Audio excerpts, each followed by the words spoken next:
পাতিলে রান্নার রেগুলার তেল নিয়ে নিলাম। তেলটা যখন গরম হয়ে আসবে তখন এক টুকরা দারচিনি, 3টি এলাচ থেতো করে দিলাম আর তেজপাতা দিলাম। বিসমিল্লাহির রহমানির রহিম। আসসালামু আলাইকুম, welcome back to FM kitchen. এখন একটি পেঁয়াজ কুচি করে দিয়ে ভালো মতো ভেজে নিব। ভাজা হয়ে গেলে আমি এখন দিয়ে দিব স্বাদমতো লবণ। আর কি রান্না হচ্ছে সেটা কি বুঝতে পারছেন? দেখতে থাকেন, বুঝতে পারবেন কি রান্না হচ্ছে। এখন দিলাম আদা বাটা, রসুন বাটা আর জিরা বাটা।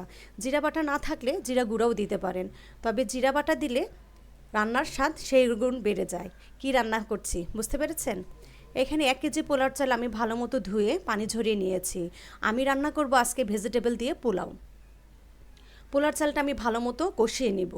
আর রান্নার সময় কিন্তু আগুনের ফ্লেমটা এখানে মিডিয়াম রেখেছি।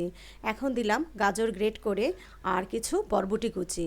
ঘরে যে সবজি থাকে সেই সবজিটা দিয়ে পোলাও রান্না করলে কিন্তু সেই রকম মজা হয়। আর বাচ্চারা কিন্তু সবজি খেতে চায় না, এভাবে করে সবজি দিয়ে একটু ফ্রাইড রাইসের মতো করে পোলাও রান্না করলে সেই রকম মজা হয়। যখন পোলাওর চালটা ভালো মতো ভাজা হয়ে গিয়েছে তখন আমি এখানে ফুটন্ত গরম পানি দিলাম আর 1 কাপ গুঁড়া দুধ গুলে আমি দিয়ে দিলাম। রান্নার সময় কিন্তু পানিটা 1 কেজি চালের জন্য আমি 1.5 কেজি গরম পানি দিয়েছি। দিয়ে আমি এখন রান্না করে নিব। ফ্লেমটা কিন্তু আগুনের ফ্লেমটা এখন আমি হাই ফ্লেম করে দিব। আর 1 টুকরো লেবুর রস, 3-4টি কাঁচামরিচ দিয়ে আমি এখন রান্না করে নিব। ঢাকনা দিয়ে দেখেন এভাবে যখন পোলার চালের গায়ে গায়ে যখন পানিটা থাকবে তখন আমি 1 চামচ ঘি দিয়ে দিলাম আর চুলার ফ্লেমটা বন্ধ করে দিব।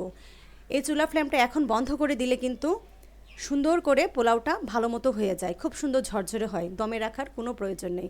এবার একবার রান্না করে দেখেন, পোলাওর খুবই সুন্দর ঝরঝরে হবে। কি কেমন হলো বলুন তো আজকের রেসিপিটা? বাচ্চারা যখন খেতে চাইবে না ভেজিটেবল তখন এভাবে রান্না করে দেখবেন। ভালো থাকবেন।